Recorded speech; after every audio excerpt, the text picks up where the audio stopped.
Thousands of runners have been training for this Sunday's New York City Marathon, and one of them is representing a running club inside California's San Quentin prison. The group is featured in a new documentary playing on the state's prison TV network and for its parole board. Special correspondent Mike Saray has the story of the film 26.2 to Life for our arts and culture series, Canvas.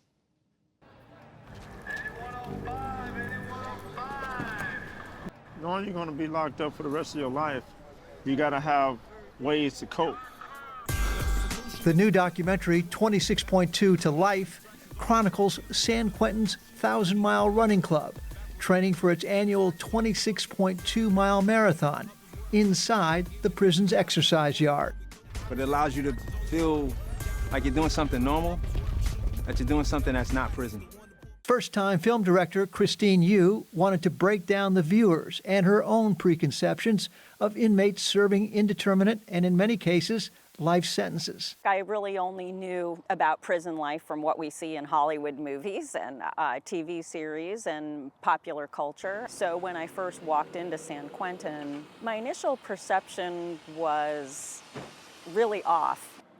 Christine Yu spent 6 years visiting, volunteering, and documenting this inspiring rehabilitation program started by veteran marathon runner and coach Frank Runa.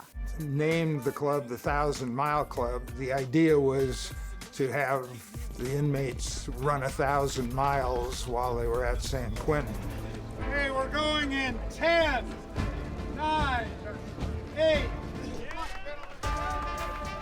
The culminating marathon, held each November since 2008, is only one of the film's story arcs and more of a backdrop for the equally dramatic backstories of the runners. Let's talk about the three characters that play the most prominent roles. Hey, Markel, what's going on? How you doing? What's up with it, man? Markel was somebody that I met on the first day that I visited San Quentin. It's because he was the fastest man in the club. He was the gazelle, and I was immediately struck by his very gentle and soft-spoken manner. They have a lot of programs here, and you got a lot of outside people here, but this is still prison. It gets violent. Markel looks awesome. He's got a nice stride going. Even though this was a film about running, I wanted to look at the club and prison life from a more diverse perspective. So while Markel was the fastest runner, Rasan was the slowest runner. This guy has a 55 to life sentence, but has an incredible sense of humor and a different way of looking at things. I decided to put in something positive and not let these people think they right about me. Not let my son grow up thinking that his dad is a loser.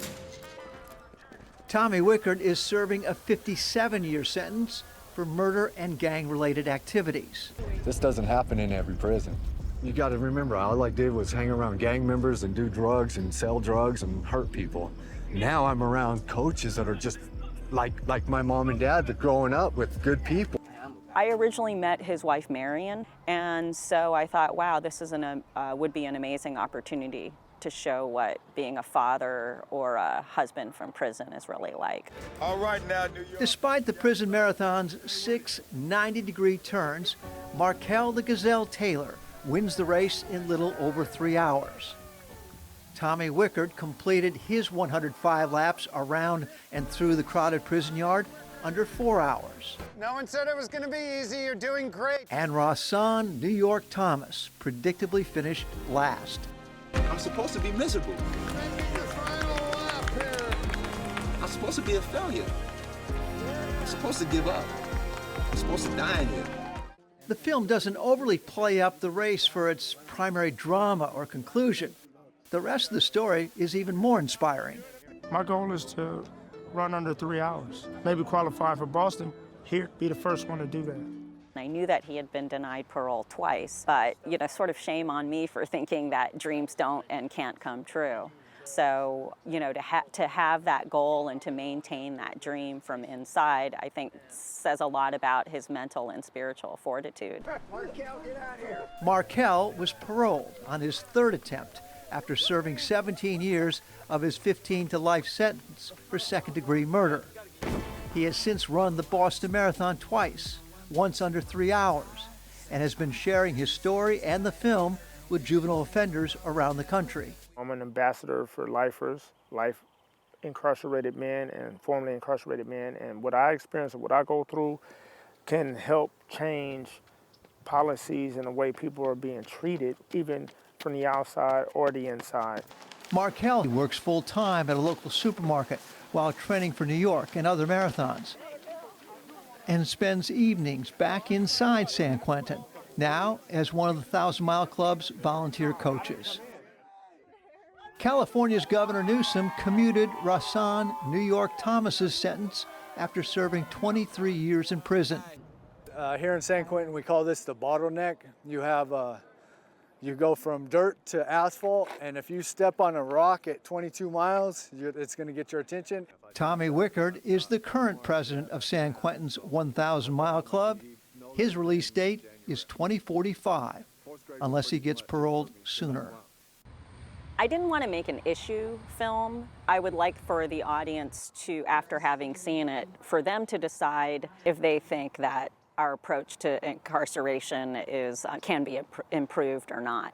Perhaps its most captive and important audiences have been at the first San Quentin screenings. The film is renewing the conversation about sentencing and rehabilitation, starting with the director of California's adult prisons, Ron Broomfield. And I think your discipline and your honesty and your commitment is going to inspire people to really look at the incarcerated in a different light. People who are at the highest levels of the Department of Corrections and in the state government can see the potential that, rehabilitation does work, and hopefully that the film can be used as a tool to advocate for more of that. Not only is it helping you from a mental aspect, and the physical is also spiritual, and it's everything combined. And it's more hands-on with people involved with helping you to reach your goals in life.